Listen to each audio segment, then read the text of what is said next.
एक ईमानदार किसान की कहानी। एक गांव में एक गरीब किसान रहता था। वह बहुत ही ईमानदार और मेहनती आदमी था। वह अपने छोटे से खेत में काम करता था और बहुत ही खुश रहता था। पूरे गांव में किसान की ईमानदारी के बहुत ही चर्चे थे। उसका एक दोस्त था जो उस गांव में राजा के यहाँ सिपाही का काम करता था। वह किसान से उसके घर पर रोज मिलने जाता था।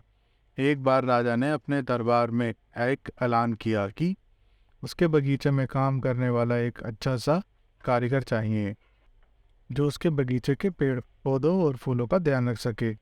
राजा का यह ऐलान सुनकर किसान के दोस्त सिपाही ने सोचा कि यही मौका है कि किसान से मित्रता निभाने की। मैं उसे यहाँ बगीचे में काम पर लगवा दूंगा। उसका वह मेरा साथ भी रहेगा और किसान का भला भी हो जाएगा। यह सोचकर उसने किसान से कहा कि महाराज, मैं आपके लिए एक ऐसे आदमी को लेकर आऊँगा जो यह काम अच्छे से कर लेगा। तभी राजा ने उस सिपाही को आदेश दिया कि जाओ, कल से ही उसे बगीचे में काम करने के लिए कह दो। उसी वक्त वह सिपाही अपने दोस्त किसान के पास पहुंच गया और उसने किसान को बगीचे के काम की सारी कहानी बता दी। और किसान ने भी काम करने के लिए खुशी खुशी हाँ कर दिया।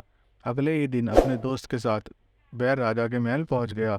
सिपाही उसे राजा के सामने लेकर गया और राजा ने उस किसान को बगीचे की पूरी देखभाल का काम सौंप दिया। राजा ने कहा, तुम अगर पूरी ईमानदारी के साथ काम करोगे तो तुम्हें 50 सोने की मुद्राएं हर महीने दी जाएंगी। किसान खुशी खुशी बगीचे में काम करने के लिए हाँ कह दिया और वह उसी वक्त बगीचे में काम करने लगा। किसान बगीचे में बहुत दिल लगाकर काम करता था। कुछ दिन बीत गए।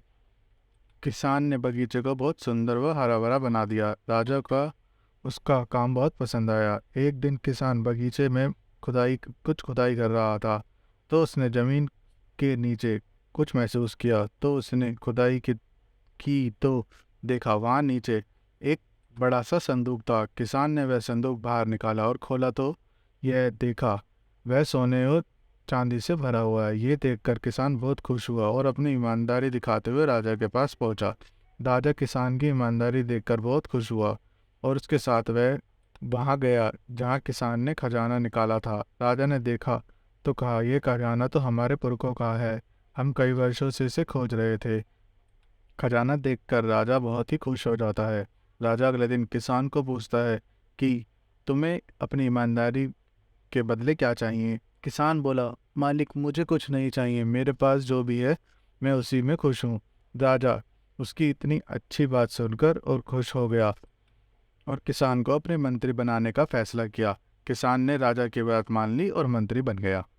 और कहानियाँ सुनने के लिए हमारे चैनल को भी सब्सक्राइब करें तथा नोटिफिकेशन बेल को दबाएं ताकि हमारी नई वीडियो की जानकारी आप तक जल्दी से जल्दी पहुंच सके।